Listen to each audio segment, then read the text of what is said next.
Hey there, I'm Adam. You're watching week 169 of my renovation on Iris Street. Super quick week. I moved some plywood into my garage.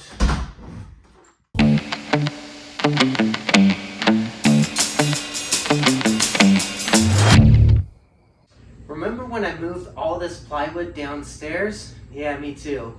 Well, tonight I have to bring it all out to the garage. I'm to the point where at some point I'll start working on the phase 2 renovation.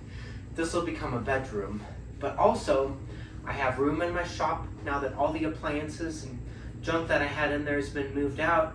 And let's be honest, the real reason I want this plywood out in the garage is because there's about 12 sheets of it, and it's time to start making bookshelves and furniture and an outfeed table for the table saw and all kinds of fun stuff with it. So, not looking forward to moving it, but that's tonight's project.